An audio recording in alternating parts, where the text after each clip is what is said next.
અમદાવાદના અસલાલીથી આગળ ટીંબા ગામે ભીષણ આગની ઘટના સામે આવી છે। પ્લાસ્ટિકની ફેક્ટરીમાં મોડી રાત્રે આગ લાગી। યુનાઇટેડ પોલીફેબ ગુજરાત લિમિટેડ આગ લાગી હતી। 6 કલાકમાં આગ પર મેળવાયો છે કાબુ। ફાયર વિભાગની 15 ગાડીઓ ઘટના સ્થળે હાજર હતી। શોર્ટ સર્કિટના કારણે આગ લાગી હોવાનું અનુમાન વ્યક્ત કરવામાં આવ્યું છે।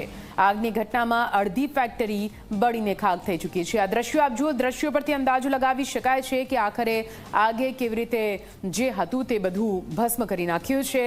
વિકરાળ આગ અને તેના કારણે આ નુકસાન થયું છે। ફેક્ટરી બળીને ખાક થઈ ચૂકી છે। જો કે કોઈ જાનહાનિના સમાચાર નથી।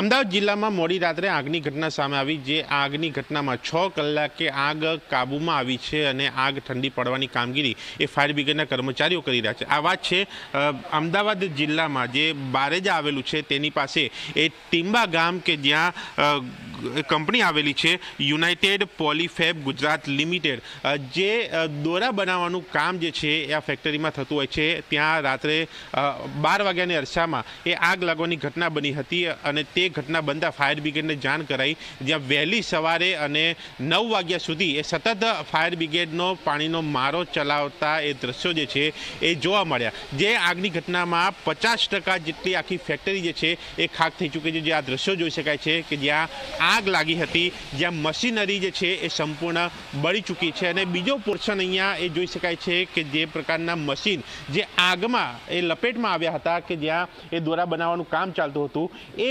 અહીંયા જે આગ નથી લાગી એ પોર્શન આ દેખાય જે જોઈ શકાય છે।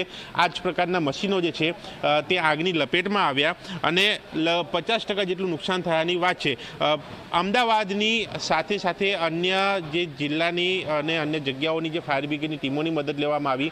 15 જેટલી એ ગાડીઓ ટીમો એ સતત આ કામગીરીમાં જોતરાઈ અને આ આગ ઉપર કાબુ મેળવવામાં આવ્યો છે। માહિતી પ્રાથમિક મળી રહી છે કે શોર્ટ સર્કિટના કારણે આગ લાગી હતી અને જે સમય દરમિયાન આગ લાગી ત્યારે 200 જેટલા એ કર્મચારીઓ પણ અહીંયા હાજર હતા। જો કે આગની જાણતા તાત્કાલિક તેઓ અહીંયાથી નીકળ્યા, આગ બુઝાવવાનો પ્રયાસ પણ કર્યા, પરંતુ વધુ આગ હોવાના કારણે એ ફાયર બ્રિગેડનો સંપર્ક કરાયો।